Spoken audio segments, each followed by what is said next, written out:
ಶೋಷಿತ ಸಮುದಾಯಗಳಿಗೆ ರಾಜಕೀಯ ಪ್ರಜ್ಞೆ ಅವಶ್ಯಕವಾಗಿದ್ದು, ಸಂವಿಧಾನಕ್ಕೆ ಚ್ಯುತಿ ತರುವವರಿಗೆ ಮತ ಚಲಾಯಿಸಬೇಡಿ ಅಂತ ಶಾಸಕ ಬಿ ದೇವೇಂದ್ರಪ್ಪ ಕಿವಿಮಾತು ಹೇಳಿದ್ದಾರೆ. ಜಗಳೂರಿನ ತಾಲೂಕು ಪಂಚಾಯತ್ ಸಭಾಂಗಣದಲ್ಲಿ ನಡೆದ ಶ್ರೀ ಶಿವಯೋಗಿ ಸಿದ್ದರಾಮೇಶ್ವರ ಜಯಂತ್ಯೋತ್ಸವ ಕಾರ್ಯಕ್ರಮದಲ್ಲಿ ಮಾತನಾಡಿದ ಅವರು, ಪ್ರಜಾಪ್ರಭುತ್ವ ವ್ಯವಸ್ಥೆಯಲ್ಲಿ ರಾಜಕಾರಣ ಸ್ವಾಭಾವಿಕ, ಅದು ಚುನಾವಣೆಗೆ ಸೀಮಿತವಾಗಬೇಕಾಗಿದೆ. ಸಮುದಾಯದ ಅಭಿವೃದ್ಧಿಗೆ ಪಕ್ಷಾತೀತ ಸಂಘಟಿತ ಹೋರಾಟ ಅನಿವಾರ್ಯ ಅಂತ ತಿಳಿಸಿದರು. ಇನ್ನು ಕಾರ್ಯಕ್ರಮಕ್ಕೂ ಮುನ್ನ ಪ್ರವಾಸಿ ಮಂದಿರದಿಂದ ಅಂಬೇಡ್ಕರ್ ವೃತ್ತದವರೆಗೆ ಅದ್ದೂರಿಯಾಗಿ ಮೆರವಣಿಗೆ ನಡೆಸಲಾಯಿತು.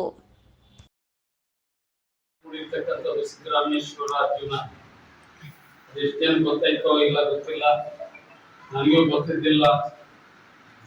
ನಾನು ಬೆಳಿಗ್ಗೆ ಎಲ್ಲೆಲ್ಲಿ ಯಾವುದರಲ್ಲಿ ಮಾಹಿತಿ ಸಿಗ್ತದೋ ಅದನ್ನೆಲ್ಲ ಅಧ್ಯಯನ ಮಾಡಿ ಸಂಗ್ರಹಿಸಿಕೊಂಡು ಬಂದಿದ್ದೀನಿ. ಗೊತ್ತಿದ್ದರೂ ತಿಳ್ಕೊಂಡಿದ್ರೆ ಬಹಳ ಸಂತೋಷ. ಆಗಿಲ್ಲ ಅಂತ ಹೇಳಿದ್ರೆ ನನ್ನ ಪ್ರಕಾರ ತಿಳಿದ ನಿಮ್ಗೆ ಹೇಳ್ತೀನಿ, ಸಮಾಧಾನದಾಗ ಎಲ್ಲರೂ ತಿಳಿಸ್ಕೊಂಡು.